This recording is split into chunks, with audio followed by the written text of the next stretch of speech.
Assalamualaikum warahmatullahi wabarakatuh. Waalaikumsalam warahmatullahi wabarakatuh. Waalaikumsalam warahmatullahi wabarakatuh.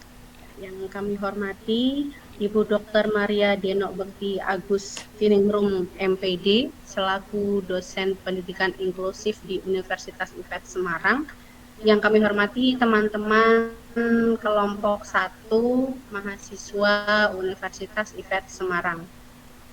Baik, mohon izin Ibu Maria, di sini kami akan memaparkan hasil diskusi kami tentang Permendiknas nomor 70 tahun 2009 yang membahas peraturan tentang pendidikan inklusif. Sebelum kami memaparkan hasil diskusi kami, anggota dari kelompok 1 yaitu Ibu Fisbandiah, Ibu Reni Istianah, Ibu Firda Farhatul Iza, Ibu Mega Drinovianti, Ibu Oktovia Lilaini, dan Ibu Siti Munafiroh. Baik Ibu, sebelum teman-teman kami memaparkan hasil diskusi kami, di sini saya akan menyebutkan apa saja yang melatar belakangi sehingga terbitnya Permendiknas nomor 70 tahun 2009 ini. Kami melihat banyak anak yang mempunyai bakat istimewa, yang mana mereka pun juga pastinya mempunyai hak yang sama terutama dalam bidang pendidikan. Jadi mereka agar tidak merasa dibedakan atau merasa asing dengan teman-temannya, ataupun bahkan sampai merasa minder, ya di sini makanya kenapa perlu adanya Permendiknas ini, yaitu yang melatar belakangi adalah bahwa peserta didik yang memiliki kelainan fisik, emosional, mental, sosial, dan atau memiliki potensi kecerdasan dan atau bakat istimewa perlu mendapatkan layanan pendidikan yang sesuai dengan kebutuhan dan kapasitas ini. Pertimbangan yang lainnya adalah bahwa pendidikan khusus untuk peserta didik yang memiliki kelainan dan atau peserta didik yang memiliki potensi kecerdasan dan atau bakat istimewa dapat diselenggarakan secara inklusif. Pertimbangan yang ketiga adalah bahwa berdasarkan pertimbangan sebagaimana dimaksud dalam poin-poin yang sudah disebutkan tadi, perlu menetapkan peraturan Menteri Pendidikan Nasional tentang pendidikan inklusif bagi peserta didik yang memiliki kelainan dan memiliki potensi kecerdasan dan bakat istimewa. Jadi di dalam Permendiknas nomor 70 tahun 2009 ini pada intinya adalah memberikan kepastian hak pendidikan untuk semua peserta didik agar anak-anak yang mempunyai bakat istimewa tersebut mempunyai ataupun mendapatkan haknya dalam bidang pendidikan. Baik, Ibu, itulah yang melatar belakangi diskusi kami tentang Permendiknas nomor 70 tahun 2009. Selanjutnya, pemaparan hasil diskusi kami akan dibacakan oleh teman-teman kami, yaitu Ibu Reni, Ibu Fisbandiah, Ibu Siti Muniroh, dan Ibu Firda. Monggo kepada ibu-ibu kami persilakan. Oke, Assalamualaikum warahmatullahi wabarakatuh. Perkenalkan, saya Retiana. Saya akan di bagian definisi ya Bunda. Sebelumnya saya ingin memaparkan Permendiknas nomor 70 tahun 2009 mengatur tentang pendidikan inklusif untuk peserta didik yang memiliki kelainan atau potensi kecerdasan dan bakat istimewa. Peraturan ini mewajibkan pemerintah daerah menyediakan satuan pendidikan inklusif dan sumber daya yang diperlukan. Untuk memenuhi hak pendidikan mereka, inti dari peraturan ini adalah sistem pembelajaran yang disesuaikan dengan kebutuhan individu siswa. Jadi definisi pendidikan inklusif yaitu sistem penyelenggaraan pendidikan yang memberikan kesempatan kepada semua peserta didik yang memiliki kelainan dan memiliki potensi kecerdasan atau pembelajaran dalam satu lingkungan pendidikan secara bersama-sama dengan peserta didik pada umumnya. Kemudian next Bunda Lela. Berikut tujuan pendidikan inklusif pasal 2. 1. Akses seluas-luasnya. memberikan kesempatan kepada semua peserta didik kelainan fisik, emosional, mental, sosial, atau bakat istimewa memperoleh pendidikan bermutu sesuai kebutuhan dan kemampuan. Yang kedua, menghargai keanekaragaman, mewujudkan penyelenggaraan pendidikan yang menghargai keanekaragaman. Kemudian ada prinsip non-diskriminatif bagi semua peserta didik. Demikian bagian dari saya, Bunda. Selanjutnya kepada Bunda Kisbandia. Terima kasih. Lukis dipersilahkan.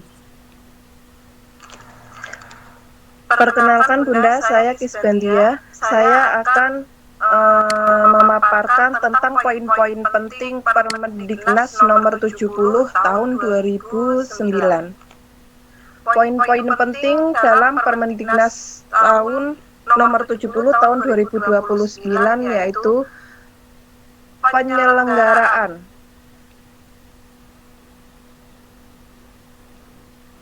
Pemerintah daerah wajib menyediakan satuan pendidikan inklusif dan memastikan ketersediaan sumber daya.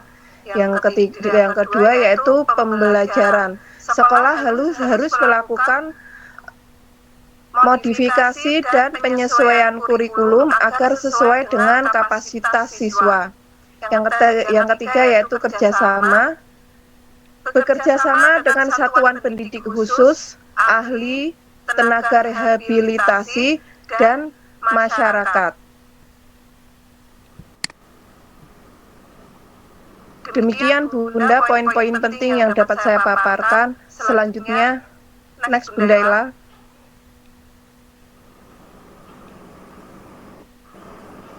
Kelebihan Permendiknas nomor 70 tahun 2009.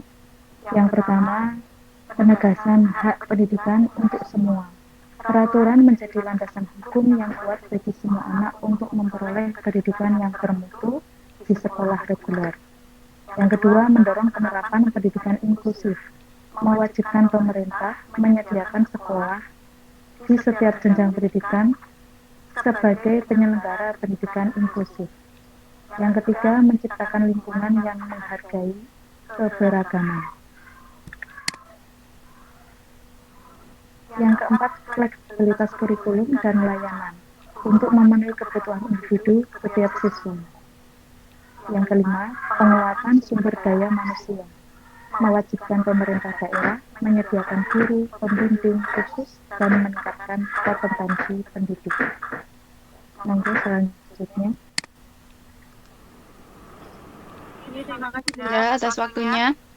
Di sini saya akan menyampaikan tentang kelemahan Permendiknas nomor 70 tahun 2009 tentang sekolah inklusif. Yang pertama, ketidaksiapan sekolah. Yakni masih banyak sekolah yang belum siap untuk menyelenggarakan pendidikan inklusif sehingga proses pembelajaran menjadi kurang maksimal. Selanjutnya yang nomor 2, keterbatasan sarana dan prasarana.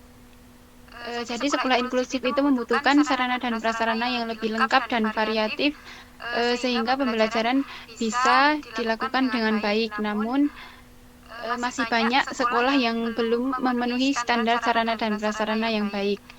Kemudian selanjutnya nomor 3, keterbatasan guru. Guru yang mengajar di sekolah inklusif itu belum tentu semuanya memiliki kompetensi yang khusus dalam mengajar anak yang berkebutuhan khusus. Kemudian yang nomor 4, minimnya anggaran untuk pendidikan inklusif masih minim sehingga masih banyak sekolah yang kesulitan untuk menyelenggarakan pendidikan inklusif dengan baik. Terima kasih Bunda. Monggo selanjutnya. Terima kasih waktunya. Di sini kesimpulan yang bisa diambil dari Permendiknas nomor 70 tahun 2009 itu pendidikan inklusif itu diselenggarakan untuk mewujudkan penyelenggaraan pendidikan yang menghargai keanekaragaman dan tidak diskriminatif bagi semua peserta didik. Jadi Permendiknas ini tujuannya untuk memberikan kesempatan yang sama untuk semua peserta didik yang berkebutuhan khusus untuk memperoleh pendidikan yang bermutu dan sesuai dengan kebutuhan mereka.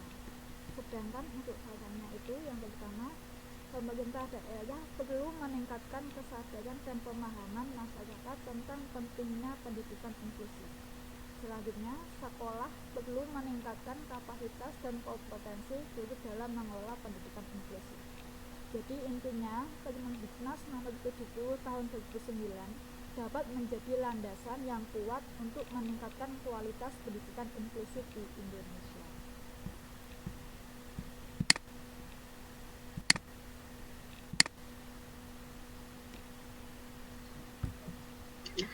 Baik, demikianlah hasil diskusi kami Ibu Maria Geno tentang Permendiknas nomor 70 tahun 2009. Dan kurang lebihnya kami mohon maaf. Selanjutnya kami tetap mohon bimbingan dari Ibu. Terima kasih dari kami. Wassalamualaikum warahmatullahi wabarakatuh. Waalaikumsalam warahmatullahi wabarakatuh.